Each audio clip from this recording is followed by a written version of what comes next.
యథావివ సంపృక్తౌ వాగర్థ ప్రతిపత్తయే జగతః పితరౌ వందే పార్వతీ పరమేశ్వరౌ. నారాయణ సమారంభాం వ్యాసశంకర మధ్యమాం అస్మదాచార్య పర్యంతాం వందే గురు పరంపరాం. హనుమంతుడు ఇక్కడ అద్భుతమైనటువంటి జ్ఞానాన్ని బోధిస్తాడు. అతను ఆచార్యమూర్తి కదా, ఆ జ్ఞానంలో యుగ లక్షణాలు బోధిస్తాడు కదా. కృతయుగం, త్రేతాయుగం, ద్వాపరయుగం, కలియుగం, ఆయా యుగాల్లో వ్యక్తుల యొక్క శరీరములు శక్తులు ఏ ఏ విధంగా తగ్గుతూ వస్తూ ఉంటాయి, అప్పటి పరిస్థితులు ఏమిటి, ఇది అంత అద్భుతంగానూ వర్ణిస్తాడు ఆ చిరంజీవి అయినటువంటి మహానుభావుడు ఆంజనేయ స్వామి వారు. ఇది అంటూ మాట దాటించాలని ప్రయత్నం అండి. ఈయన రూపం చూపించమన్నాడు కానీ ఇప్పుడు ఎందుకులే హడావిడి అని. అంతేకాదు ఈ సమయంలోనే మొత్తం రామచరిత్ర అంతా హనుమంతుడు చెప్తాడు. భీమసేనుడు అదృష్టమే అదృష్టం అండి. హనుమంతుడి నోట రామకథ ఆనాడు సీతమ్మ వింది, ఇప్పుడు భీముడు విన్నాడు. అది గొప్ప విషయం. మొత్తం రామకథ అంతా హనుమంతుడు చెప్పగానే ఆనందపరుసులే విని, ఆ కథలో నువ్వు వర్ణించిన ఏ రూపముందో దాన్ని నాకు చూడాలనుందయ్యా అన్నట్టు. మళ్ళీ నాకు ఇంకేం కోరిక లేదు. పూర్వ రూపమదృష్ట్వాతే నయాస్యామి కథంచన. నువ్వు ఆనాడు చూపించిన రూపం చూపించకపోతే నేను తిరిగి వెళ్ళను అన్నాడు. ఇదొక హఠం గట్టిగా పట్టాడు. ఇక్కడ పట్టగానే ఓహో ఇతని యొక్క గట్టితనాన్ని చూసి, నీనాటి తనువు చూచియ కాని అవశ్యంబు పోవ కావున కపినాథ నాకు జూపు మనవుడు వానికి తన రూపు చూపి వానరుడంతన్. వానికి తన రూపు చూపి వానరుడంతన్. తన రూపాన్ని చూపిస్తున్నట్ట. ఈ రూపం ఎలా ఉన్నది అంటే ఇక్కడ సంస్కృతంలో వ్యాసుడు అందించిన శ్లోకములు మనకు వాల్మీకిని గుర్తు చేస్తాయి. భ్రాతు ప్రియమభీప్సన్ వై చకార సుమహద్వపు. ఈ చకార సుమహద్వపు అనే మాట సుందరకాండలో పలు తావుల్లో ప్రస్తావన చేస్తాడు. కిష్కింధకాండ యొక్క చివరలో కూడా వాల్మీకి ఆ శబ్దాన్ని యథాతథంగా వ్యాసుడు ఇక్కడ చూపిస్తున్నాడు. చకార సుమహద్వపు దేహస్తస్య తతోదీవ వర్ధయత్యాయామ విస్తరై సద్రుమం కదలీషండం ఛాదయన్నమితజ్యుతి గిరేశ ఉశ్చర్యమాక్రమ్య తస్థౌ తత్ర చ వానరః. ఆ స్వామి పెరుగుతూ ఉన్నప్పుడు ఆ కదలీవనాన్ని మించిపోయింది ఆయన రూపం. పైగా బంగారు రంగుతో మెరిసిపోయింది శరీరం. ఇక్కడ ఆ కదలీవనం అంటే అరటితోపులో ఉన్నటువంటి ఆ చెట్ల యొక్క ఆకులన్నీ బంగారు రంగులో ఉన్నాయి.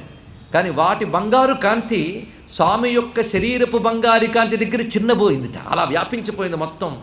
అటు గగనమంతా కూడా హనుమంతుని యొక్క శరీరము నుంచి ప్రసరిస్తున్న సువర్ణ కాంతులతో మెరిసిపోతున్నది ఆకాశం. అదేవిధంగా స్వామి యొక్క మేని కాంతితో భూమి అంతా వెలిగిపోతుందట. అలా తన యొక్క స్వరూపాన్ని పెంచి చూపించాడు. పర్వతం మీద మరొక పర్వతము మొలచిందా అన్నట్లుందట హనుమంతుని యొక్క రూపం. అంత అద్భుతమైన రూపాన్ని చూపిస్తున్నాడు. తామ్రేక్షణ తీక్ష్ణదంశ్రో భృకుటీ కుటిలానన సముచ్ఛ్రిత మహాకాయో ద్వితీయ ఇవ పర్వత. మరో పర్వతం వలె ఉన్నటువంటి ఆ స్వరూపము ఎర్రని కాంతులతో ఉన్నటువంటి కన్నులతో, తీక్ష్ణమైన దంష్ట్రలతో, ముడివేసిన కనుబొమలతో, దీర్ఘలాంగూలమా విద్య దిశో వ్యాప్య స్థిత కపి. తన దీర్ఘమైన తోకని పైకి ఎత్తి దిక్కులంతటా నిండిపోయి ఉన్నాడు. తమర్కమివ తేజోభి సౌవర్ణమివ పర్వతం. బంగారు పర్వతం వలె. అందుకే కాంచనాద్రికమనీయ విగ్రహం అన్నారు. అతులితమై ద్వితీయ కనకాద్రియకో ఇది నా నిజాంగ మూర్జితముగా పెంచి పుచ్చమున చేసి దిగంతములందుచున్న ఉన్నతు కపినాథు చూసి కురునందనుడప్ను నిమీలితాక్షుడై మతినతి విస్మితుండగుచు మారుతికిట్లని ఎన్ భయంబునన్. హనుమంతుని యొక్క మహద్రూపాన్ని చూసి వణికిపోయేట్టు భీముడంతటి వాడు. భీముడే వణికాడంటే ఆ స్వరూపం ఎంత ఉజ్వలంగా ఉందో పరిశీలించాలి. స్వామి మహత్తేజో రూపాన్ని చూడాలని ఉపలాట పడ్డాను. చూస్తూ ఉంటే ఆనందం కలుగుతోంది, కానీ చూడలేనంత సంభ్రమము కలుగుతోందయ్యా నాకు. అతి భీషణమిది అత్యద్భుతము ఓహో చాలు భూనభో మధ్య వ్యాపితమయ్యే భవద్దేహాయ తత్వము ఉపసంహరింపుము అనవుడు కపియున్. ఎప్పుడైతే ఆ రూపాన్ని ఉపసంహరించమన్నాడో ఇప్పుడు మందహాసం చేసి అంటున్నాడు, ఇప్పుడు నువ్వు చూసావు కదా నా రూపాన్ని, ఈ రూపానికి కొన్ని రెట్లు ఉంటుందయ్యా అప్పుడు నేను చూపించిన రూపం అన్నాడు ఇక్కడ. అంటే మరి ఆ రూపం ఇప్పుడు ఎందుకు చూపించలేదు అంటే, అవసరం ఉన్నప్పుడు తనంత తాను ప్రకటించడం వేరు, అడిగినప్పుడు చూపించడం వేరు. రెండింటికి తేడా ఉంటుంది కదండి. అవసరం ఉన్నప్పుడు ప్రకటించిన రూపం అది, ఇప్పుడు అడిగేవి కనుక చూపించిన రూపం అది, కొంచెం తేడా ఉంటుంది. అంతేకాదు యుగాలు బట్టి కూడాను తేడాలు ఉంటాయి. నాలో కాదు, చూడగలిగిన వాళ్ళ శక్తి కూడా ఉంటుంది అక్కడ. కనుకని ఇప్పుడు నువ్వు చూడగలిగినంత మేరకు నన్ను నేను దించుకుని చూపించానన్నాడు. అదే భీమసేనుడు భరించలేడంటే దేవతల యొక్క యథార్థ స్వరూపాన్ని మనం దర్శించలేమని దీన్ని బట్టి తెలుసుకోవాల్సింది ఇక్కడ. కనబడ్డే ఏంటంటే కనబడితే తట్టుకోలేము, అది తెలుసుకోవాల్సింది ఇక్కడ. పరమేశ్వరుడు ప్రత్యక్షమైతే బృహస్పతి నేత్రములే అంధీభూతములయ్యే అని స్కాంద పురాణం చెప్తున్నది. ఆయన మన కోసం దిగి రావాల్సిందే తప్ప ఆయన ఉన్న స్వరూపాన్ని మనం చూడలేము. మొత్తానికి భీమసేనుడితో ఆ మాట చెప్తున్నాడు. ఏతావధిక శక్తస్త్వం ద్రష్టం రూపం మమానఘ, నువ్వు ఇంత మేరకే నా రూపాన్ని చూడ్డానికి సమర్థుడువు గనక ఇంత మేరకు చూపించాను. వర్ధేహం చాప్యతో భూయో యావన్మే మనసి స్థిత, ఆ సమయంలో నేను చూపించిన రూపం ఇంతకంటే గొప్పది అని చెప్తూ, తన ఎప్పటి రూపము జేకొని దీనికి ఇనుమడుంగగుం ప్రతిబలము గనినప్పుడు నా రూపంబు అనుపమనంగన్ అనినా హనుమ కనిలజుడనియన్ ఉన్నతి భూని. ఇప్పుడు అద్భుతంగా అంటున్నాడు మహానుభావుడు భీమసేనుడు. ఉన్నతి భూని నీవు బలియుండగు రావణు నశ్రమంబునన్ బన్నుగ జంపనో పటు బాహుబలాఢ్యుడవు. నీ స్వరూపాన్ని చూస్తే తెలుస్తున్నది, రావణుని సంహరించడానికి రాముడి దాకా వెళ్ళక్కర్లేదు, నీ భుజబలంతోనే రావణ్ణి సంహరించగలవు అనేది సంపూర్ణంగా తెలుస్తూనే ఉన్నది. ఈ మాట ఆయనే ప్రకటించాడు. నరావణ సహస్రమే యుద్ధే ప్రతిబలం భవేత్. ఇట్టి ఊర్జితు నిన్ను సహాయుగా బడసి నిర్మల నీతి పరుండు రాఘవుండు అన్నరభోజనాన్వయుల ఆది వధించుట ఏమి చోద్యమే. ఇలాంటి నిన్ను సహాయంగా పొందినటువంటి ఆ ధర్మ విగ్రహుడైన రామచంద్రమూర్తి అసుర సంహారం చేశారంటే ఆశ్చర్యమేమున్నదయ్యా అన్నాడు ఇక్కడ.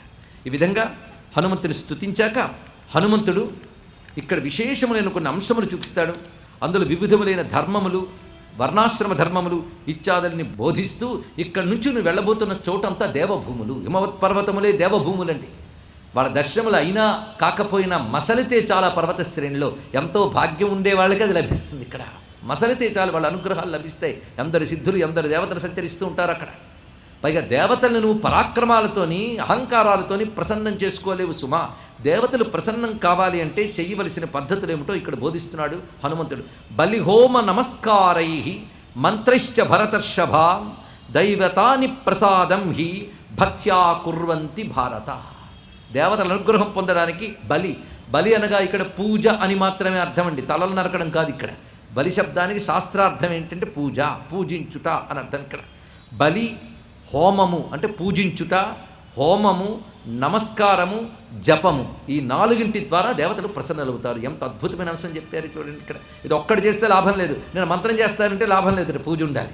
ఆ రెండూ చేస్తే లాభం లేదు, హోమం ఉండాలి. ఆ రెండూ చేస్తే లాభం లేదు, నమస్కారం ఉండాలట.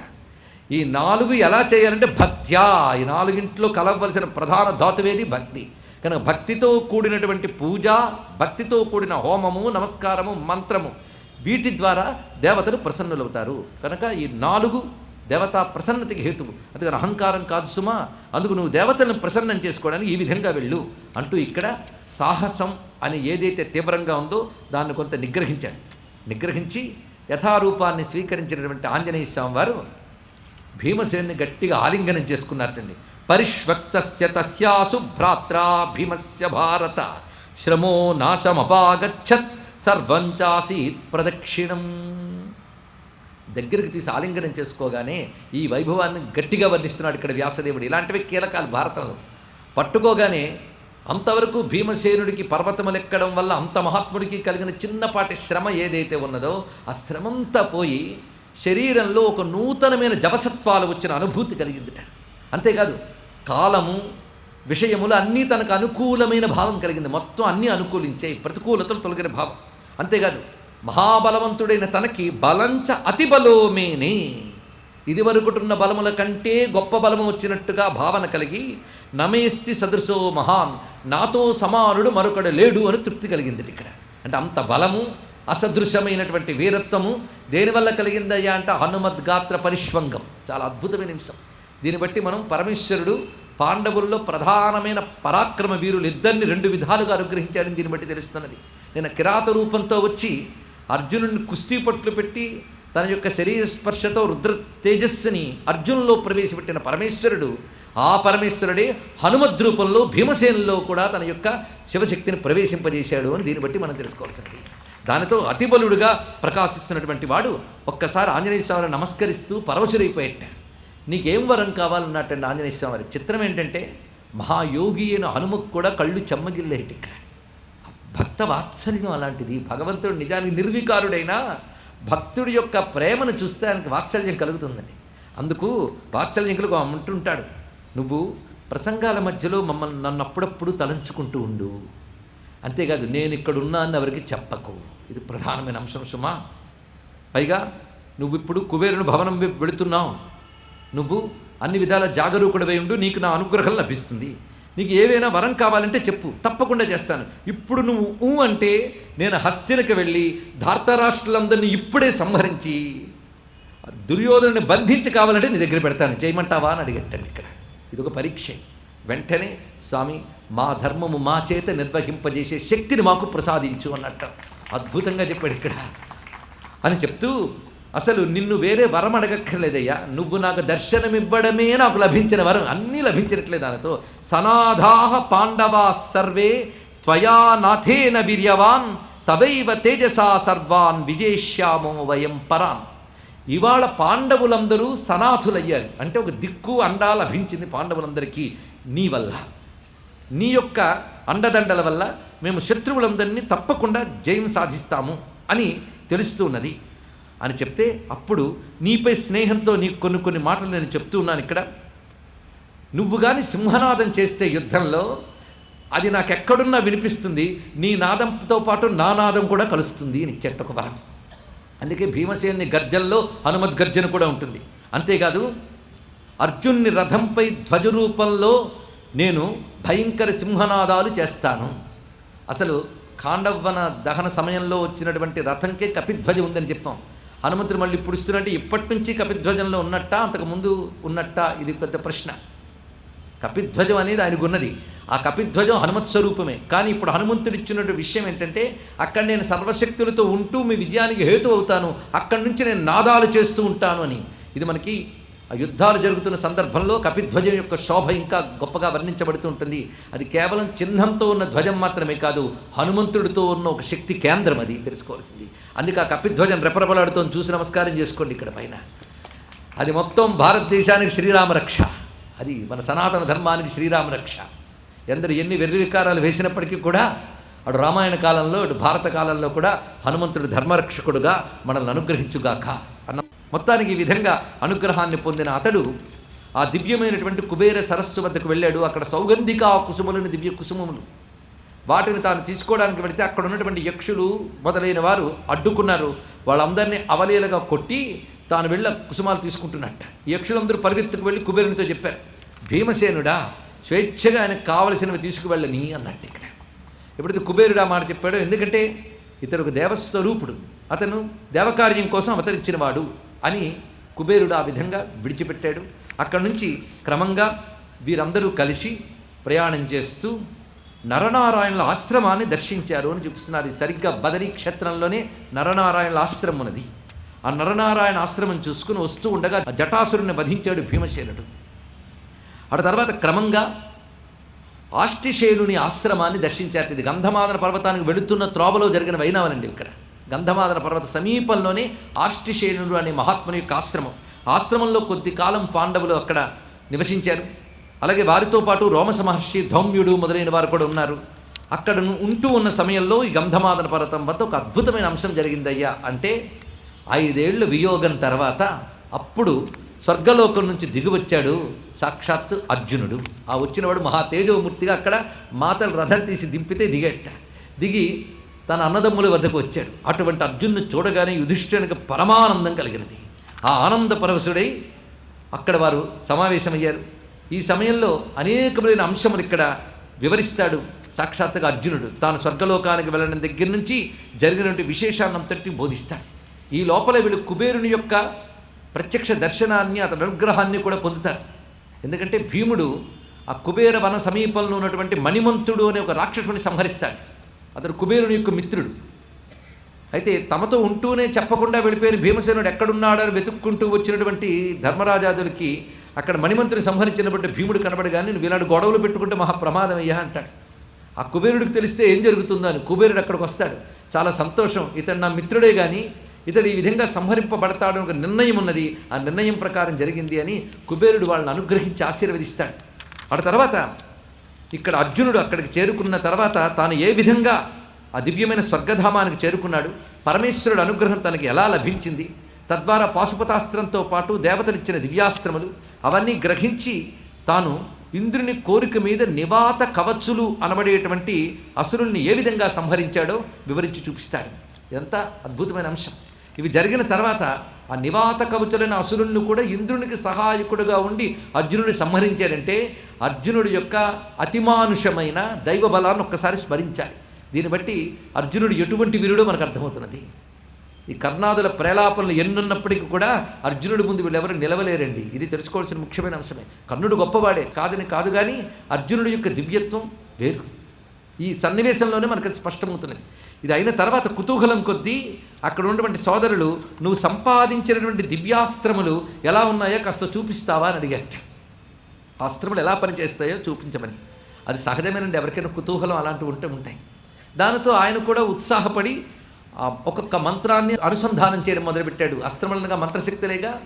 ఆ అస్త్రములు ఆయన తన నుంచి ప్రయోగించబోతూ ఉండగా నదులు సముద్రాలు కల్లోలం చెంది కొండలు బద్దలవుతూ ఉన్నాయి. అంతేకాదు భూమి లోపలి ప్రాణులు కూడా భయపడి బయటకు వచ్చి అర్జునుడిని వారిస్తూ రక్షించమని అడుగుతున్నాయట. అంత మహాశక్తివంతమైన అస్త్రములవి. ఆ సమయంలో ఇంద్రుని యొక్క ప్రేరణ మేరకు నారదుల వారు అక్కడికి వచ్చి, తప్పు సుమా అర్జున నువ్వు చేస్తున్న పని, దివ్యాస్త్రముల్ని అలా వినోద ప్రదర్శనగా చెయ్యరాదు. ఇది తెలుసుకోవాల్సింది. అనే మహామహాశక్తుల్ని ఊరికి వినోదాల కోసం ప్రదర్శించరండి, అది కూడదు. ఇవి కూడా నువ్వు ఎటు పడితే అటు, ఎప్పుడు పడితే అప్పుడు, ఎవరు పడితే వారిపై ప్రయోగించరాదు సుమా. తగిన కారణం లేకుండా తగని చోట ప్రయోగిస్తే ఇది చాలా దోషం వస్తుంది. అందుకే మంత్ర మర్యాదలు ఉంటాయండి, వేటిని దేనికి వాడాలని. మహాత్ములైన వారు కూడా ఎంతో విషమించిన పరిస్థితుల్లోనే తమ దగ్గరున్న దివ్య మంత్రశక్తిగాని అస్త్రశక్తిగాని ప్రయోగిస్తారు. అందుకు ఇది కూడదు సుమా అని ఎప్పుడైతే నారదులు వారు చెప్పారో, వెంటనే అర్జునుడు తన తొందరపాటుగా మన్నించమని వేడుకొని ఆ అస్త్రములని తిరిగి తాను ఉపసంహరించుకున్నాడు. ఆ తర్వాత అక్కడ ఉంటున్నటువంటి సమయంలోనే జరిగిన అద్భుతాలు చాలా. ఈ గంధమాదన పర్వతము మొదలైన ప్రాంతాల్లో వీరు సేవించుకుంటూ క్రమంగా బదరికాశ్రమంలో కొంతకాలం ఉంటూ అటు నుంచి మళ్ళీ ద్వైతవనానికి చేరుకున్నారు. ఈ ద్వైతవనం చేరుకున్నప్పుడు భీమసేనుడు మహోత్సాహంగా అటు ఇటు సంచరిస్తున్నాడు, ఎవరి దారిని వాళ్ళు వెళుతున్నట్లుగా. అలా భీమసేనుడు సంచరిస్తున్న దశలో ఒకానొక అరణ్యపు లోపలి భాగాలకు వెళ్ళాడు, హిమత్పర్వత ప్రాంతాల్లో. అక్కడికి వెళ్ళేటప్పటికల్లా ఒక భయంకరమైన అజగరము కొండ చిలువ భీముని చుట్టి వేసిందిట. అంత 10,000 ఏనుగుల బలము కలిగిన వాడు కూడా ఆ సర్పము చేత చుట్టబడి ఆశ్చర్యపోతున్నాడు. పైగా అదే పడగని గట్టిగా కరిచి పట్టుకుంది అతన్ని మొత్తం చుట్టవేసి. దానితో నిశ్చేష్టుడైనటువంటి వాడు కొంతసేపటికి తెప్పరిల్లి, నువ్వు సామాన్యమైన సర్పానివి కావు, అయ్యుంటే నా యొక్క విదిలింపుకే నువ్వు ఎగిరిపోతావు. ఇప్పుడు నేను విదిలించడానికి కూడా వీల్లేనంత మహాపరాక్రమంతో పట్టావు కనుక నువ్వు ఎవరివి అంటే, నీ పూర్వీకుల్లో ఒకడిని అని చెప్పేట ఆ సర్పం. ఎవరయ్యా అంటే నహుష చక్రవర్తి అంటారు అని చెప్పాడు. నహుష చక్రవర్తి గురించి మనం చంద్రవంశ వర్ణన చేసేటప్పుడు భారతం ఎలాగో ప్రారంభించామో అందరూ గుర్తు ఉంటుంది. సంపూర్ణంగా చంద్రవంశ రాజులు ఆ పరంపర అంతా మనం చెప్పుకున్నాం. అలా ఇక్కడ మనం గమనించినట్లయితే నీ పూర్వీకులకు ముందు వాణ్ణి పూరు మహారాజు యొక్క పుత్రుడైన ఆయువు యొక్క పుత్రుడైన నహుషుణ్ణి అన్నాడు. అలాంటి నేను శాపవశాత్తు ఈ విధంగా ఉన్నాను అని చెప్తూ ఉండగా ధర్మరాజు భీమసేనుడు ఏమయ్యాడో వెతుక్కుంటూ అక్కడికి వచ్చేటప్పటికల్లా సర్పము చే చుట్టబడినటువంటి భీమసేనుడు కనబడ్డాడు. ఆశ్చర్యపోయాడు ధర్మరాజు. వెంటనే నమస్కరించి, ఎవరివయ్యా నువ్వు అని ధర్మరాజు కూడా అడిగితే, అప్పుడు తాను నీ పూర్వీకుడైన నహుషుడనే చక్రవర్తిని తాను పరిచయం చేసుకుని, అగస్త్యము మహాముని యొక్క శాపము చేత నేను ఈ విధంగా సర్పముగా మారాను, ఆయన యొక్క అనుగ్రహం చేత నా పూర్వస్మృతి నాకున్నది అన్నాడు. 2 చెప్పాడు ఇక్కడ. ఆగ్రహం చేత సర్పాన్ని అయ్యాను, అనుగ్రహం చేత జ్ఞాపకం ఉంది. అది ఉంటేనే కదా తరించడానికి ప్రయత్నం అంటూ ఉంటుంది. ఈ 2 నాకున్నాయి అని చెప్తూ, నువ్వు నాకు కొన్ని సమాధానాలు చెప్పినట్లయితే ఈ భూమిని విడిచిపెడతాను అన్నాడు ఇక్కడ. వెంటనే ఇక్కడ చాలా విశేషమైన అంశం అండి. నహుష ప్రశ్న అని వనపర్వంలో చాలా రమ్యమైనటువంటి ఒకానొక సన్నివేశం. మనం ప్రధానంగా ఆఖ్యానాన్ని తీసుకువెడుతున్నాం, కానీ ఉపాఖ్యానాలని చెప్పుకుంటే ఆ మహాభారతం 2 ఏళ్ల కథ. అంత ఓపికలు తీరుకులు లేని కాలంలో మనం ఉన్నాం. అలాగని వాటి సారాంశాన్ని విస్మరించకుండా వెళ్ళడానికి ప్రయత్నమే. అందుకే ఆఖ్యానాన్ని ప్రధానంగా తీసుకుంటున్నాం, కానీ నహుష ప్రశ్న ఉపాఖ్యానం అనడానికి లేదు. అదొక ప్రధానమైన సన్నివేశం. కానీ ఇది పరిమాణంలో మనం చూస్తే చాలా చిన్నది, భావంలో చూస్తే చాలా గొప్పది. ఎందుకంటే భారతం అనేక చోట్ల బ్రహ్మ విద్యా ప్రతిపాదన చేస్తుందండి. చాలా ముఖ్యమైన అంశం ఇది. చాలామంది భారతం కథగానే చూస్తుంటారు. కొందరు అంటూ ఉంటారు, రామాయణ భారతాలు కాదండి, మేము ఏకంగా ఉపనిషత్తులు చదువుతున్నామని. వాళ్ళకి ముందు చెప్పాలి, సర్వోపనిషత్సారమైన భగవద్గీత కూడా ఆ భారతంలోదేనండి అని చెప్పాలి. ఇక్కడ సరిగ్గా భారతం చదవకపోవడం వల్ల వాళ్ళు మాట్లాడుతున్నారు. అసలు ఉపనిషత్ సారమే మనకి ఇతిహాసాలు అందిస్తున్నాయి, అది చెప్పడానికి వచ్చింది. అందుకే మహాభారతం ఉపనిషత్తు. అది ప్రతిపాదించడానికి దానికంటూ వేరే ఉపన్యాసం చెప్పుకోవాలి. బ్రహ్మభారతంలో బ్రహ్మ విద్య, ఒక భగవద్గీతను పక్కన పెట్టి కూడా బ్రహ్మ విద్యను ఎన్ని చోట్ల చెప్పవచ్చండి అక్కడ. అలాంటి దానిలో ఇదొక సన్నివేశం ఒకటి. ప్రత్యేకంగా ముద్గల మహర్షి గాథ ఒకటి వస్తుంది, అది ఉంది దీంట్లో, అంతే చెప్పగలం. అక్కడ కూడా అద్భుతమైన బ్రహ్మ విద్యా ప్రతిపాదన జరుగుతుంది, అనేకమైన అంశములు. అందుకే సర్వశాస్త్రములకు ఇది గని అని ముందే చెప్పాడుగా మహానుభావుడు వ్యాసుడు. మనం సరిగ్గా చదవలేదు. ధర్మతత్వజ్ఞులు ధర్మశాస్త్రంబని, అధ్యాత్మ విధులు వేదాంతమనియు అని ముందే ప్రకటించారు. ఇక్కడ రెండూ లభిస్తుంటాయి. ఇక్కడ అద్భుతమైన కొన్ని అంశములు చెప్తున్నాడు. సనాతన ధర్మం యొక్క అసలు స్వరూపం ఇక్కడ చెప్పాలి. ఇప్పుడు నువ్వు నా ప్రశ్నలకి సమాధానం చెప్తే నీ తమ్ముడిని విడిచిపెడతాను అంటే, ఈ మహానుభావుడు ఏమంటున్నాడంటే, నీ ఇష్టం వచ్చినట్లు అడుగు, నువ్వు అడిగిన దానికి సమాధానం చెప్తూ నిన్ను ప్రీతి కలిగించే శక్తి నాకు ఉంటే తప్పకుండా నా సమాధానాలు వస్తాయి నా నుంచి. అంతేకాదు, నీకు నిజంగా బ్రాహ్మణుడు దేన్ని తెలుసుకోవాలో దాన్ని నువ్వు తెలుసుకున్నట్లయితే నీకు తప్పకుండా బదులిస్తానన్నట్టు మాట చాలా విశేషమండి ఇక్కడ. దీని మూలంలో వేద్యంచ బ్రాహ్మణే నేహ తద్భవాన్ వేత్తి కేవలం సర్పరాజా తతశ్రుత్వా ప్రతివక్ష్యామి తేవచః. ఇక్కడ వాడిన బ్రాహ్మణ శబ్దానికి అర్థం వేరు. ఇక్కడ రెండే చెప్పాడు. ఇక్కడ తెలుసుకోవలసినదేమిటో దానిని తెలుసుకోగలిగిన వాడు బ్రాహ్మణుడు. కనుక బ్రాహ్మణుడు దేన్ని తెలుసుకోవాలనుకుంటున్నాడో దాన్ని నువ్వు తెలిసినట్లయితే దానికి నేను సమాధానం చెప్తాన్నాడు యుధిష్ఠిరుడు. ఎంత గొప్ప మాట చూడండి. అంటే బ్రాహ్మణుడు తెలుసుకోవాల్సింది ఏమిటి, అసలు బ్రాహ్మణుడు అంటే ఏమిటి, ఈ రెండు తెలియాలి. అసలు యుధిష్ఠిరుడు దీన్ని బట్టి ఎంత పరిణత ప్రజ్ఞ గలవాడో ఆలోచించాలండి. యుధిష్ఠిరుడు కేవలం మనకి ఒక ధార్మికుడనో లేకపోతే ఒక రాజు అనో అనుకుంటున్నాం, కానీ యుధిష్ఠిరుడు ఎంత జ్ఞానియో చెప్పడానికి అరణ్య పర్వం మనకు పనికొస్తున్నది ఇక్కడ. పైగా స్వతసిద్ధంగా ఆయనకు ఉన్నటువంటి శక్తి ఒకటి, రెండు ఆబాల్యము తాను పాటించినటువంటి ధర్మం ఒకటి, మూడు ఈ వనపర్వంలో ఆయన పొందినటువంటి సాధన ఒకటి. ఇన్నిటి వల్ల ఆయన ఎంత పరిణితుడయ్యాడు అనే సన్నివేశాలు మనకు కనబడుతుంటాయి. అది వనపర్వంలో రెండు ప్రశ్నలు అద్భుతంగా ఉంటాయి. ఒకటి నహుష ప్రశ్న, చివరికి యక్ష ప్రశ్నలు. ఈ రెండు చాలా రమ్యమైన ఘట్టాలు. కేవలం ఈ సన్నివేశాలుగా చూడడం కాదు, దీని ద్వారా మనకి మహర్షి అందిస్తున్న జ్ఞానాన్ని పరిశీలించాలి. ఈ ప్రశ్న చాలా అద్భుతమైన ప్రశ్న. యుధిష్ఠిరుడు నిజానికి ఒక ప్రశ్న వేసేటట్టుగా మాట్లాడాడు. బ్రాహ్మణుడు ఏది తెలుసుకోవాలో అది నీకు తెలిసినట్లయితే, ఆ మాట నీ ద్వారా నేను విన్నట్లయితే నీకు సమాధానం చెప్తానన్నాడు ఇక్కడ. అంటే ప్రశ్న వేయడానికి సమాధానం చెప్పడానికి కూడా ఒకానొక అర్హత ఉండాలి.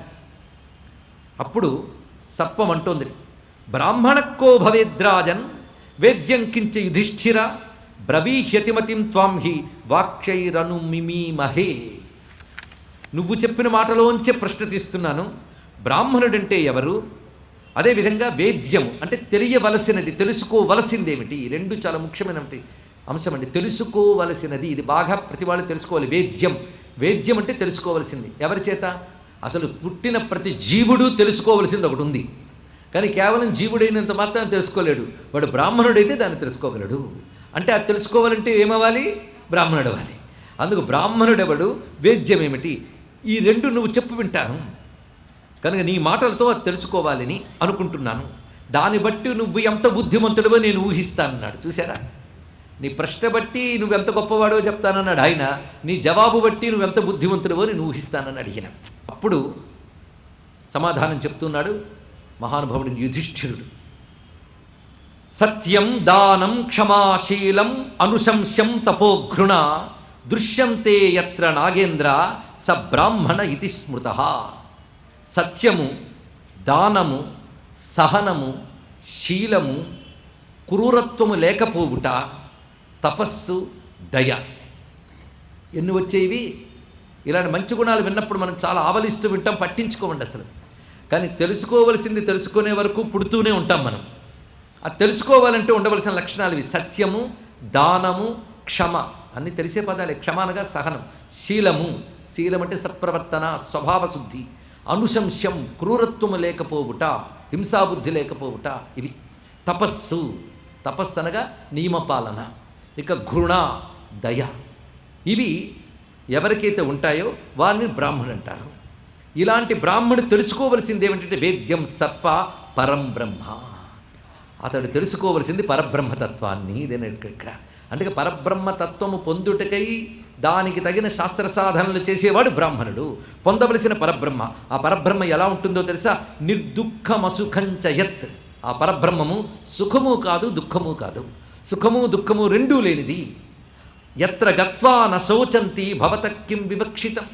దేనిని చేరితే మరి శోకమోహాదులుండవో అది పరబ్రహ్మము, అది సుఖదుఖాలకు అతీతమైనది అని విషయాన్ని చెప్పాడు. ఒక్క మాటలో ఎంత అందంగా చెప్పాడు. బ్రాహ్మణుడు అంటే ఏమిటి, పొందవలసినటువంటి పరబ్రహ్మతత్వం అంటే ఏమిటో వివరించాడు ఇక్కడ.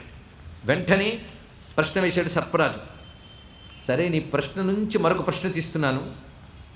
ఇక్కడ ప్రశ్న అంటే క్వశ్చన్ అని మాత్రమే కాదండి, చర్చ అని కూడా అర్థం తీసుకోవాలి ఇక్కడ మనం. రుద్ర ప్రశ్న అంటే రుద్రుడికి సంబంధించిన క్వశ్చన్స్ అని కాదు కదా. కానీ వేదం ప్రకారం ప్రశ్న అంటే ఒక చర్చ. అందుకే నహుష ప్రశ్న అంటే ఇది ఒక రమ్యమైన చర్చ జరుగుతోంది, శాస్త్ర చర్చ.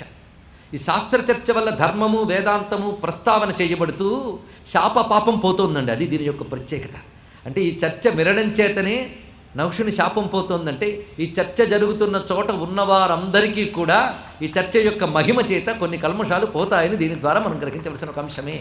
ఈ చర్చ యొక్క సారాంశాన్ని మనం చెప్పుకుందాం ఇక్కడ, ప్రధానమైన అంశములు ఇక్కడ. ఎందుకంటే ఒక్కొక్కటి పట్టుకుని వివరణ చెప్తే ఇది ఒక పెద్ద ఉపన్యాసం అవుతుంది కనుక అవసరమైనది తీసుకుందాం. ఇప్పుడు నువ్వు చెప్పిన గుణములున్నాయే అవి ఏ వర్ణం వాళ్ళైనా ఉండవచ్చు కదా అన్నాడు ఇక్కడ. అలా ఉన్నప్పుడు ఈ శూద్రుల్లో కూడా ఈ సత్యము మొదలైనటువంటి గుణములు ఉంటే అప్పుడు ఏమంటావు?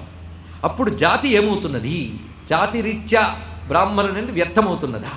అంతేకాదు, సృష్టిలో సుఖము దుఃఖము ఈ రెండూ లేని స్థితి ఎలా ఉంటుందయ్యా? సుఖం లేదంటే దుఃఖం ఉంది, దుఃఖం లేదంటే సుఖం ఉంది. సుఖము దుఃఖము లేని స్థితి అంటూ ఒకటి ఉంటుందా అని ఈ రెండూ నాకు స్పష్టత కావాలి అని అడిగాడు. దానికి సమాధానం చూపిస్తున్నాడు ఇక్కడ. ఇది మూలల్ని విధేయంగా తీసుకుని నీలకంఠ దీక్షితుల వారి వ్యాఖ్యానాన్ని అనుసరిస్తూ చెప్పుకుంటున్నటువంటి వచనమే. శూద్రేతు యద్భవే లక్ష్మ ద్విజేతచ్చ న విద్యతే నవై శూద్రో భవే క్షుద్రో బ్రాహ్మణో నచ బ్రాహ్మణ. ఇది తెలుసుకోవాలండి. దీన్ని బట్టి హైందవ ధర్మం ఎంత విశాలమైనటువంటి సత్యాన్ని చెప్తోందో చూడండి ఇక్కడ. ఏ ఒక్క వర్గం వారో ఏ ఒక్క వర్ణం వారో మోక్షం పొందుతారు అని ఎక్కడ చెప్పలేదు. ఇది తెలుసుకోవాల్సింది ఇక్కడ వేద హృదయం ఇది.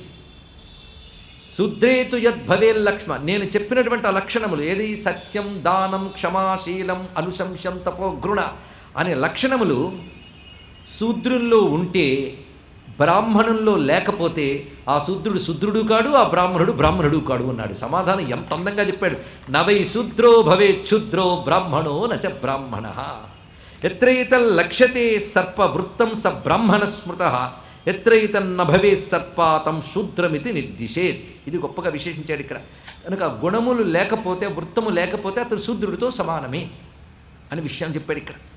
అదేవిధంగా శీతోష్ణాలు లేని స్థితి గురించి చెప్పే వివరం. అంటే సుఖము దుఃఖము లేని స్థితి ఉంటుందా అంటే సృష్టిలో అబ్బా చలివేస్తుంది అని బాధపడుతూ ఉంటాం, అబ్బా వేడిగా ఉందండి అని బాధపడుతూ ఉంటాం. కానీ కొన్ని స్థితుల్లో అబ్బా హాయిగా ఉంది అంటూ ఉంటాం. అప్పుడు ఎలా ఉంటుంది? అటు శీతము లేదు, అత్యుష్టము లేదు. ఈ శీతోష్టము లేకుండా ఒక హాయి అయినటువంటి ఒక పరిస్థితి ఉంది. అదేవిధంగా సుఖము దుఃఖము లేని ఒకానొక స్థితి ఉందయ్యా. ఆ స్థితి అనూహ్యం, అది ద్వంద్వాతీతమైన స్థితి. అది ఆ స్థితే పరబ్రహ్మ యొక్క స్వరూపము. అది సుఖము కాదు దుఃఖము కాదు. దానికి మరో పేరు పెట్టింది వేదాంతం. సుఖము కాని దుఃఖము కాని మరి దాన్ని ఏమంటారయ్యా అంటే సుఖము దుఃఖము రెండూ కూడా ఖమ్లు. ఖమ్ అంటే ఇంద్రియానుభవం. సుఖదుఖానికి అతీతమైనది ఏదేదో అది ఇంద్రియాతీతం. అది కేవలం ఈలాగున వివరించలేను, చాలా సానుభవైక విద్యమే అన్నారు త్యాగయ్య. అదేమిటయ్యా దాని పేరు అంటే ఆనందాదేవ కల్విమాని భూతాన్ని జాయంతే. అది ఆనందము, అది బ్రహ్మానందము. ఆనందమే సత్ చిత్తు, అదే పరబ్రహ్మ స్వరూపము. కనుక పరబ్రహ్మతత్వంలో లభించేటువంటి ఆనందము సుఖదుఖాలకు అతీతం. అది ఆ స్థితి. అది పొందాలి అంటే ముందు ఈ స్థితులు రావాలయ్యా అని చెప్తున్నాడు ఇక్కడ. అయితే నువ్వు చెప్పిన ప్రకారంగా నేను అడిగిన ప్రశ్న, యదితే వృత్తతో రాజన్ బ్రాహ్మణ ప్రసమీక్షిత వృధాజాతిస్తదాయుష్మాన్ కృతిర్యావన్న విద్యతే. నువ్వు చెప్పిన ప్రకారంగా వాడు బ్రాహ్మణ జాతిలో పుట్టిన ఈ వృత్తము లేనప్పుడు వాడు వ్యర్థమేనా అని అడిగితే జాతిరత్ర మహాసర్ప మనుష్యత్వే మహామతే సంకరాత్ సర్వవర్ణానాం దుష్పరీక్షేతి మే మతి. ఇది నిజానికి ద్వాపరయుగం చివరిలో వస్తున్నటువంటి గొప్ప సంభాషణ. తర్వాత కలియుగానికి కూడా పనికొచ్చే సంభాషణ ఇది. ఎందుకంటే రాను రాను మానవ జాతిలో కామాది వికారములు పెరిగి సంకరాత్ సర్వవర్ణానాం దుష్పరీక్షేతి మే మతి, సంకరం అనేది ఏర్పడింది సర్వవర్ణముల నడుమ. ఇది అంగీకరించవలసిందే. సర్వే సర్వా స్వపత్యాన్ని జనయంతి సదా నరాహ. ప్రతివారి యందు అనేక మంది యందు నియమరహితంగా సంతానాన్ని పొందుతూ ఉన్నారు. అంతేకాదు వాంగ్మైథిరయో జన్మ మరణంచ సమనృణాం. అంతేకాదు మానవులందరిలో కూడా మాట, అదేవిధంగా దాంపత్యము, పుట్టుక, చావు ఇవన్నీ అందరిలో సమానంగానే కనబడుతున్నాయి. ఆ కారణం చేతనే ఇదమార్షం ప్రమాణంచ ఏ యజామహ ఇత్యపి. అందుకే యజ్ఞం చేసేటప్పుడు ఏ యజామహే అనే మంత్రాన్ని చెప్పినప్పుడు కూడా ఇక్కడ పెద్దల వ్యాఖ్యానాన్ని అనుసరించి చెప్తున్నాం కనుక మాటలు యథాతథంగా తెలుగు చేస్తున్నాం. యజ్ఞం చేసేటప్పుడు యజ్ఞార్హుడైనటువంటి సంస్కారం పొందినటువంటి వాడైనా ఏ యజామహే అనేటప్పుడు మేము బ్రాహ్మణులము కామో తెలియదు కానీ యాగం చేస్తున్నామని మాత్రమే అన్నారు, యజ్ఞం చేస్తున్నామని అంటారు. అంతేకాదు తస్మాత్ శీలం ప్రధానిష్టం విదుర్యే తత్వదర్శిన. అందుకే ప్రధానముగా వృత్తము, శీలమే ప్రధానమైనటువంటి సుమ. అయితే ప్రాంగ్ నాభివర్ధనాత్ పుంసో జాతకర్మ విధీయతే తత్రాస్య మాతా సావిత్రి పితాత్వాచార్య ఉచ్యతే. అందుకే నాభిచ్ఛేదం చేసేటప్పుడు ఏమి చెప్తారంటే సావిత్రి తల్లి, ఆచార్యుడు తండ్రి అని చెప్తారు ఇక్కడ అన్నారు. సంస్కారములు ఇచ్చేటప్పుడు చెప్పే మాట ఏమిటి? సావిత్రి తల్లి, ఆచార్యుడు తండ్రి అని చెప్తారు. ఆ కారణం చేతనే మనువు తెలియజేశాడు, తావచ్చుద్ర సమో హేష యావద్వేదే నజాయతే. అందుకే ఎవరి వర్ణములు ఏమిటో నిర్ధారించలేనటువంటి పరిస్థితి కనుకనే సంస్కారములు అనేవి చెప్పబడుతున్నాయి. అందుకే ఫలానా వాడు బ్రాహ్మణ కులంలో పుట్టాడు అని చెప్పినంత మాత్రము అతను బ్రాహ్మణుడుగా అనడానికి లేదు అని మనువే చెప్పాడు అన్నాడు ఇక్కడ. బ్రాహ్మణ కులములో పుట్టినప్పటికీ కూడా జన్మనా జాయతే శూద్ర కర్మణా జాయతే ద్విజ అని చూపించారు. అందుకే జన్మతేనే నిర్ధారించడానికి లేదు గనక అటువంటి వాడికి సంస్కారం అనేది కలిగించుతున్నారు. యావద్వేదే నజాయతే, వేదాది సంస్కారములు చెప్పవచ్చు అని తస్మిన్నేవం మతి ద్వైధే మనుస్వయంభువో అబ్రవీత్. కృతకృత్యా పునర్వర్ణ యది వృత్తన్న విద్యతే శంకరస్వస్తు నాగేంద్ర బలవాన్ ప్రసమీక్షిత. వేదాది సంస్కారములు పొందుతూ అధ్యయన పరుడైనప్పటికీ కూడా ఈ పై చెప్పిన సత్యము, క్షమ మొదలైన లక్షణములు లేకపోతే వాడు శంకర ప్రభావం కలిగిన వాడని నిర్ణయించాలయ్యా. ఎత్రేదానీ మహాసర్ప సంస్కృతం వృత్తమిష్యతే తం బ్రాహ్మణమహం పూర్వముక్తవాన్ భుజగోత్తమ. కనుక సారాంశముగా తేలిన అంశం ఏమిటంటే వేదాధ్యయనము సంస్కారము కలిగిన విప్రుడు కూడా ఆ గుణములు కలిగినప్పుడు సంపూర్ణముగా బ్రాహ్మణుడు అనిపించుకుంటాడు అని ప్రతిపాదన ఇక్కడ చేయడం జరిగింది. కనుకనే ఆ వృత్తం అనేది చాలా ప్రధానం. దీన్ని బట్టి వ్యవహారానికి వర్ణములు ఉన్నప్పటికీ కూడా తరించడానికి మాత్రం పొందవలసినది వృత్తపరమైనటువంటి ఈ ధర్మములు కలిగి ఉన్నవాడు మాత్రమే తరించగలడు. ఇంత స్పష్టంగా వివరించి చూపించాడు. ఆ తర్వాత కూడా అనేక ప్రశ్నలు ఇక్కడ జరుగుతూ ఉంటాయి. ఆ ప్రశ్నల్లో ప్రధానంగా దేనివల్ల సద్గతి కలుగుతుందో చెప్పు అన్నాడు ఇక్కడ. ఎవడైనా సరే సద్గతి పొందాలంటే చేయవలసిందేమిటి? సద్గతి అంటే ఒకటేనండి, ఉన్న స్థితి కంటే మనం పై స్థితికి వెళ్ళగలిగితే చాలు. సద్గతికి పొందవలసినవి పాత్రే దత్వా ప్రియాన్ యుక్త్వా సత్యముక్త్వా చ భారత అహింసా నిరత స్వర్గం గచ్చేదితి మతిర్మమ. ఇప్పటి వరకు చెప్పుకున్న సంభాషణలో చాతుర్వర్ణ్యములు లేవని చెప్పలేదండి, చాతుర్వర్ణ్యములు ఉన్నాయి. చాతుర్వర్ణ్యములు ఉన్నప్పటికీ కూడా వర్ణప్రధానం బట్టి సంస్కారం బట్టి వేద సంస్కారం పొందినవాడైనా ఆ గుణములు లేకపోతే వాడు బ్రాహ్మణుడు అనిపించుకోడు, వాడు పరబ్రహ్మమును తెలుసుకోలేడు అని దీని యొక్క సారాంశాన్ని మనం ఇంతవరకు తెలుసుకున్నాం. అందుకే కేవలం కర్మ సంస్కారం మాత్రం సరిపోదు, సత్యదానాది గుణములు కలిగిన వాడే పరబ్రహ్మతత్వాన్ని తెలుసుకోగలడు. అది ఏ వర్ణం వారైనప్పటికీ కూడా వారి ధర్మాన్ని వారు పాటిస్తూ, అంతేగాని వర్ణ సాంకర్యం చేయరాదు. మళ్ళీ వారి ధర్మాన్ని వారు పాటిస్తూ సత్యదానాది గుణములు కలిగినట్లయితే వారు తప్పకుండా బ్రహ్మతత్వాన్ని తెలుసుకోగలరని దీని యొక్క సారాంశం. దీన్ని బట్టి జీవిత పరమార్థం ఒకటి చెప్పాడు, పరమార్థం పొందడానికి ఉండవలసిన లక్షణాలు కూడా వివరించి చూపిస్తున్నాడు ఇక్కడ. అదేవిధంగా సద్గతి పొందాలంటే ఏం చేయాలి? ఇప్పుడు చెప్పండి. ఈ నహషు ప్రశ్నలు మనం అనుకునే క్విజ్జులు లాంటివా? కాదే, మన విచారణ చేసి తరింపజేయడానికి పనికొచ్చే అంశములన్నీ ఇక్కడ చూపిస్తున్నాడు. ఇక్కడ పాత్రే దత్వా, పాత్రుడైన వాడికి దానం చేసి ఎవరితో మాట్లాడినప్పటికీ మాట చాలా జాగ్రత్తగా మాట్లాడాలి. ప్రియాన్యుక్త్వా, ప్రియమైనవి పలకాలి. అంతేకాదు సత్యముక్త్వా, అదొకటి చాలా ప్రధానం. అక్కడ సత్యం పలకాలి. దానితో పాటు అహింసా నిరత, ఏ ఒక్కరిని హింసించకుండా జీవించాలి. ఇందులో మూడే చెప్పాడు ఇక్కడ. దానము, మంచి పలుకు, మూడవది అహింస. ఈ పలుకు అనేదాన్ని రెండు భాగాలు చేశాడు. ప్రియం, సత్యం అనే విషయం చాలా చక్కగా చెప్పాడు. అనుద్వేగకరం వాక్యం సత్యం ప్రియహితం చయత్ స్వాధ్యాయాభ్యసనం చైవ వాంగ్మయం తప ఉచ్యతే అని చెప్పినట్లుగా మనుష్యుడైన వాడు దానముల ద్వారా భౌతిక ద్రవ్యాలన్నింటినీ శుద్ధి చేసుకుంటాడు. అదేవిధంగా పాపం నుంచి బయటపడతాడు. ఇది చాలా ప్రధానం. అందుకే దాన ధర్మములు చాలా విశేషం. దాన ధర్మాల గురించి కొన్ని అధ్యాయాలు ఉన్నాయండి విశేషంగా భారతంలో. అవన్నీ తెలుసుకోవాలంటే ఈ 18 రోజులు చాలదు, వాడుకో మరో 18 రోజులు కావాలి, అంత ఉంది అక్కడ విషయం. పైగా ప్రియంగా మాట్లాడు, సత్యంగా మాట్లాడు, అవతల వాళ్ళు నొచ్చుకునేటట్టు మాట్లాడు, అది చాలా ముఖ్యం. అందుకే ఈ గుణములు అలవరుచుకోవాలండి. ఇవి అలవరుచుకోకుండా ఎన్ని మంత్రాలు వల్లెవేసినా, ఎన్ని కర్మలు ఆచరించినా ఈ గుణములు లేనప్పుడు తరించడు అని చెప్పడం ఇక్కడ ప్రధానమైనటువంటిది. కనుక సృష్టిలో పుట్టిన ప్రతి మానవుడు కూడా ఈ గుణములు అలవరుచుకోవాలి. సంస్కారములు ఎన్ని చెప్పినప్పటికీ అవి వ్యవహారం మాత్రమే, కానీ గుణముల ద్వారా తరించుతారని చెప్తూ అహింసా నిరత. అహింస అనేది చాలా పరమధర్మంగా అనేక చోట్ల భారతం ప్రస్తావన చేస్తూ ఉందండి. ఇక్కడ అహింస చాలా ప్రధానమైనటువంటిది అని చెప్తుంది. ఇక్కడ ఈ అహింస యొక్క అనేక కోణాలు, దాని అప్లికబిలిటీ, దాన్ని ఎలా వినియోగించడం, దానికి ఉన్నటువంటి మినహాయింపులు, ఇవన్నీ కూడా శాంతి పర్వంలో మహానుభావుడు భీష్ముడు చాలా చెప్తాడు. అనేక చోట్ల వస్తుంది. పైగా మనస వాచ కర్మణ ఏ ఒక్కరిని బాధించకపోవడమే అహింస అంటే. ఈ మూడు పాటించినటువంటి వాడే స్వర్గం గచ్చేది తిర్మమ, వాడు స్వర్గతుల్ని పొందుతాడు సుమా. అప్పుడు చర్చలు ఎలా ఉంటాయంటే, ఇప్పుడు సర్పం అడుగుతుంటే యుధిష్ఠిరుడు మాట్లాడుతున్నాడు. కొన్ని సమాధానాలు ఇప్పుడు యుధిష్ఠిరుడు చెప్తూ ఉన్నాడు. నిజానికి ఇంతవరకు బ్రాహ్మణుడు అంటే ఏమిటి, వేద్యం అంటే ఏమిటి వివరించింది యుధిష్ఠిరుడు. అదేవిధంగా ఇప్పుడు యుధిష్ఠిరుడు అడుగుతుంటే సర్పం చెప్తూ ఉంటుంది. కనుక ఇందులో ఒకరి ప్రశ్న ఒకరి జవాబు కాదు. ఈయన ప్రశ్నిస్తుంటే ఆయన జవాబు చెప్పడం, ఆయన ప్రశ్నిస్తుంటే ఈయన జవాబు చెప్పడం. దీన్ని బట్టి ఎవరు తెలివైన వారో తేల్చుకోవడం ఇందులో విషయం కాదు. జ్ఞానానికి సంబంధించిన ఒకానొక చర్చలో ఒకరు ప్రశ్న వేస్తారు, ఒక సమాధానం చెప్తారు, వారే ప్రశ్న వేస్తే మళ్ళీ వీరి సమాధానం చెప్తారు. ఇది జరుగుతున్నది ఇక్కడ అంశం. దీని ప్రకారంగా మానవుల గతులు ఎలా ఉంటాయి, స్వర్గాన్ని ఎలా పొందుతాడు, శరీరాభిమానం లేని వ్యక్తి ఎలా ఉంటాడు, ఇవి విషయములండి. నిజానికి మనం ఎంచుకున్న ఈ 3 అంశములు ఈరోజు మనం టేక్ హోమ్ మెసేజ్ కింద తీసుకువెళ్ళి చర్చ చేసుకున్నప్పటికి కూడా జీవితానికి కనబడే అంశములు చాలా గోచరిస్తాయి. దీన్ని బట్టి కథలు మాత్రమే కాదయ్యా, భారతం ఎన్ని అంశములు ఉన్నాయి చూడండి. ఇవి పరిశీలించకుండా ధర్మరాజు తప్ప, కర్ణుడికి తప్ప ఇంకా అక్కడే ఆగిపోతూ తిరుగుతున్నటువంటి అల్పబుద్ధుల్ని ఏం చెప్తాయి ఇక్కడ? వాళ్ళ వ్యక్తిత్వాలు చెప్పడానికే ఇవన్నీ మనకు పనికొస్తూ ఉంటాయి ఇక్కడ. పైగా ఇక్కడ గతులు చెప్తూ ఉన్నది. ఇప్పుడు సర్పము చెప్తోందండి. యుధిష్ఠిరుడు అడిగిన ప్రశ్నకి నహుషుడు చెప్తూ ఉన్నాడు. ప్రతివాడికి వాడు ఆచరించిన కర్మలకి 3 రకాల గతులు ఉంటాయి. అది కర్మ బట్టి ఉంటుంది సుమ. మనిషిగా పుట్టడం ఒకటి, స్వర్గంలో ఉండడం ఒకటి, పశుపక్షాది జన్మలు పొందడం ఒకటి. 3 గతులు, ఇంకోటి లేదన్నాడు ఇక్కడ. మరి నరకాదులు అంటే పశుపక్షాదుల జన్మలు కూడా నరకం వంటివే, అది వేరే విషయం, అజ్ఞానంతో మగ్గిపోతున్నవి. 3 రకాల జన్మలు ఉంటాయని చెప్పాడు ఇక్కడ.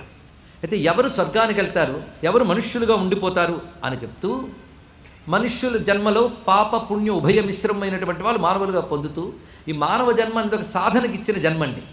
అందుకే మానవ జన్మ సాధన కోసం, ఏది పొందినా ఇక్కడే పొందాలి. ఇందులో తర్వాత స్వర్గానికి వెళ్ళి జపం చేస్తామంటే లాభం లేదు, ఇక్కడే ఏం చేసినా ఇక్కడే అన్నాడు. ఇక్కడ ఈ మనుష్యుడు పైకి వెళ్ళాలి అంటే స్వర్గానికి వెళ్ళాలి. స్వర్గానికి వెళ్ళడానికి చేయవలసినటువంటి మంచి పనులు ఏమిటంటే, సోమరితనము ప్రమాదము లేకుండా అహింసని పాటిస్తూ దానము మొదలైన సత్కార్యాల ద్వారా మనుష్యుడు స్వర్గానికి వెళ్తాడు అన్నాడు ఇక్కడ. ఉత్తమమైన లోకాలు, దుఃఖస్పర్శ లేని లోకములు, స్వర్గములు, అక్కడికి చేరతాడు. ఏమి? సోమరితనము, ప్రమాదము, అహింస, ఈ 3 లేకుండా. సోమరితనం అంటే బద్ధకం, ప్రమాదం అంటే ఏమరపాటు, అదేవిధంగా హింస.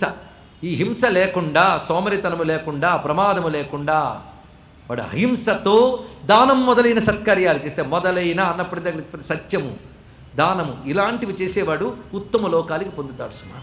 వాటికి వ్యతిరేకంగా ఎవడైతే ప్రవర్తిస్తాడో పశుపక్షాదులు జన్మలు పొందుతాడు అన్నాడు ఇక్కడ. అయిపోయింది. కనుక సత్కర్మలు చేసిన వాళ్ళు సద్గతులు పొందుతారు, దుష్కర్మలు చేసిన వాళ్ళు దుర్గతులు పొందుతారు. ఆ రెండిట్లో ఏ గతికి వెళ్ళాలన్నా సాధనకు మాత్రం మనుష్య జన్మ చెప్పబడుతూ ఉన్నది. అయితే ఇక్కడ విశేషం ఏమిటి అంటే, మానవ జన్మ పొందినవాడు తనకంటే పై స్థితికి వెళ్ళడానికి ప్రయత్నించాలే తప్ప తనకంటే కింది స్థితి అయిన పశుపక్ష జన్మల కోసం ప్రయత్నించరాదు. క్యూలో కష్టపడి ముందుకొచ్చి నిలబడ్డాం, మళ్ళీ వెనక్కి వెళితే ఎలా ఉంటుందండి? మళ్ళీ ఇంత దాటుకుని రావాలి. అందుకని ముందు నుండి ఉన్నానండి, నన్ను ముందుకు పంపించానండి, అప్పుడు అడుగు పంపించాను, వెనక్కి వెళ్ళాల్సిందే. అందుకే ఈ జన్మ వచ్చాక దీన్ని అర్థం చేసుకోరాదయ్యా. అయితే ఈ జన్మ వస్తూ కూడా కర్మలు చేస్తూ అటు స్వర్గానికి, ఇటు పశుపక్షాది జన్మలకి, ఇటు మానవ జన్మకి కూడా చెందకుండా ముక్తిని పొందే మహాత్ములు ఉంటారా అంటే ఉన్నారయ్యా, ఉంటారు అని చెప్పాడు. వాళ్ళు ఎలా ఉంటారంటే, వాళ్ళు కూడా కర్మల్ని ఆచరిస్తారు, కానీ లోక వ్యవస్థని భంగపరచకుండా ఉండడం కోసమై లోక సంగ్రహార్థం ఆసక్తి లేకుండా కర్మలను ఆచరిస్తున్నటువంటి మహాత్ములు వారు మాత్రమే ఈ కర్మలను అంటకుండా ముక్తి పొందుతారు అని చెప్పాడు. దీన్ని బట్టి మొత్తం మానవుడికి ఉండవలసినటువంటి గతులు మొత్తం 3 చెప్పాడండి. పుణ్యకర్మలు చేసేవా లోకాలకి వెళతావు, మంచి లోకాలకి. పాపకర్మలు చేసేవా పశుపక్ష జన్మలు పొందుతావు. నువ్వు నీకు శాస్త్రం విధించిన కర్మని ఫలాపేక్ష లేకుండా చేసేవా ముక్తి పొందుతావు అన్నారు. ఇక్కడిది ప్రధానం తెలిసిపోయింది ఇక్కడ. కనుక కర్మయోగంలో ఉన్నటువంటి వాళ్ళను ఉద్దేశిస్తూ చెప్పినటువంటి గొప్ప మాట ఇది. కర్మాచరణ చేసేటప్పుడు ఇలా చేయాలి. అంతేగాని కర్మను విడిచిపెట్టడం కాదు. నీకు నిజంగా వైరాగ్యం కలిగితే, మోక్షం అంటే ఏమిటో అవగాహన కలిగితే, మోక్షం కావాలని దృష్టి కలిగితే నువ్వు ఈ కర్మను విడిచిపెట్టనక్కర్లేదు. నీకు విధింపబడ్డ కర్మని నువ్వు ఫలాపేక్ష రహితంగా అహంకారం విడిచిపెట్టి చేస్తే జీవన్ముక్తులవే తరించిపోతావు. చూసారా, భగవద్గీత సారమంతా కనబడుతుంది. అయితే ఇక్కడ ఒక మాట చెప్తాడు. అయితే అన్ని విడిచిపెట్టు అంటే ఏదో ఒకటి పొందడానికే కదా ఇవి విడిచిపెట్టడం.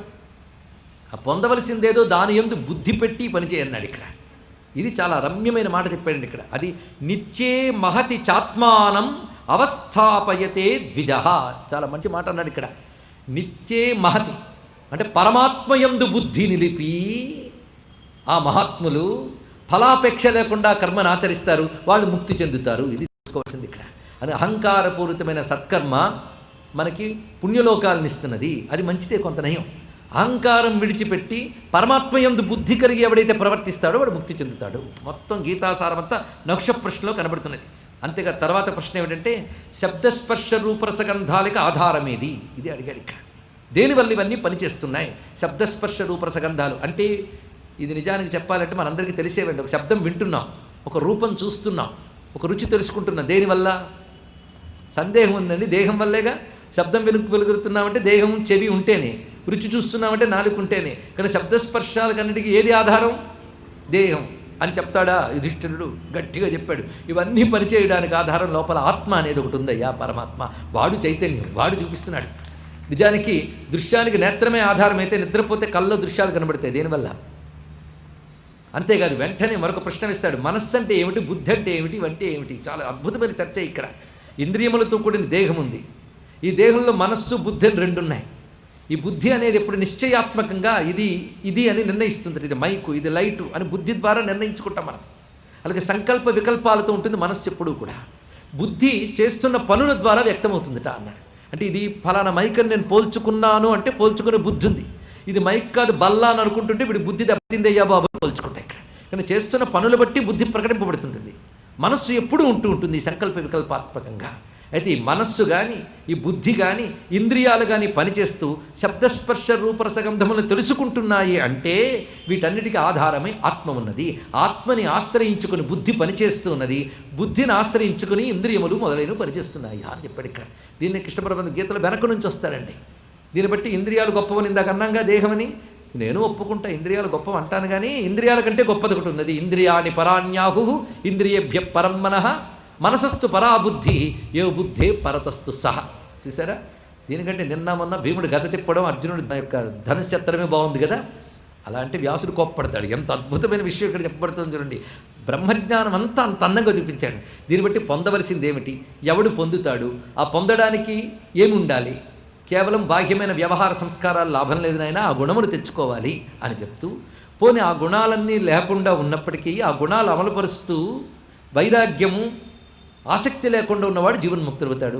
ఆసక్తి కలిగి ఆ సత్కర్మలు చేస్తే పుణ్యలోకాలు పొందుతాడు. అది లేకపోతే పాపాత్ముడి పడతాడు. అంతే, ఇంకేం కావాలండి? మొత్తం మానవ జీవితానికి కావాల్సిన ఉపదేశం అంతా ఇక్కడ పెట్టాడు. భారతం యొక్క గొప్పతనం ఏంటంటే ఎక్కడికక్కడ ప్రతి ఉపాఖ్యానం ఇది ఒక్కటి చాలు అనిపించేటట్టు తయారు చేస్తారండి. అంతా దాని యొక్క గొప్పతనం అది. అందుకే ఒక చోట మనం సరిగ్గా వినకపోయినా మరొక చోట వింటామేమో అని వ్యాసుడు ఆశ. కానీ ఎక్కడెళ్ళినా పట్టుకుంటాడు ఆ మహానుభావుడు. నిజానికి ఇంత చెప్పామని మీరు అనుకుంటున్నారు, కానీ ఎంతో వ్యాఖ్యానం ఉంటే కొంతే చెప్పుకున్నామని సవినయంగా మనం చేసుకుంటున్నాం ఇక్కడ. ఎప్పుడైతే ఈ మాట వివరించి చెప్పాడో కనుక ఆత్మని ఆశ్రయించి బుద్ధి ఉంటుంది. ఆ బుద్ధియే విషయాల వైపు ఇంద్రియాలని మళ్ళిస్తూ ఉంటుంది. కనుక ఇప్పుడు ఇంద్రియాల వైపు వెళుతున్న బుద్ధిని తనకు ఆశ్రయమైన ఆత్మ వైపు మళ్ళించు. ఎవడైతే బుద్ధి తనకు ఆశ్రయమైనటువంటి ఆత్మవైపు మళ్ళుతుందో అటువంటి బుద్ధి కలిగిన వాడు క్రమంగా నిరపేక్ష స్థితిలో వెళ్ళి ముక్తిని పొందుతాడయ్యా అని చెప్పాడు. ఇది మొత్తం వేదాంత సారాన్ని అంత చక్కగా చెప్తూ ఉంటే ఎప్పుడు యుధిష్ఠిరుడు అడిగాడు, అయిందండి నహుష ప్రశ్న, ఇక్కడితో అయిపోయింది, ఇంకేం కావాలి చెప్పండి. యుక్తితో ఆలోచించేవాడికి ఇంత చాలు. అంత అద్భుతమైంది నకుష ప్రశ్న. దీన్ని బట్టి భారతం అంటే ఏంటో తెలిసింది కదా. భారతంలో ఉన్న శాస్త్రపటుత్వం, అటు వేదాంత శాస్త్రం, తలలు బద్దలు కట్టుకున్న అర్థం కాని తర్కశాస్త్రం, జ్యోతిష్ శాస్త్రం, ఇటువైపు అనేక అంశములు కలిసి ఉంటే మన నవలల క్యారెక్టరైజేషన్లా భారతాన్ని చదివి నాకు భారతం నచ్చలేదండి, ఇదండి భారతం, విషవృక్షాన్ని బయలుదేరారు అంటే అటువంటి అసురుల్ని భరిస్తున్నందుకు భారత మాతకి మనం జాలిపడాలండి.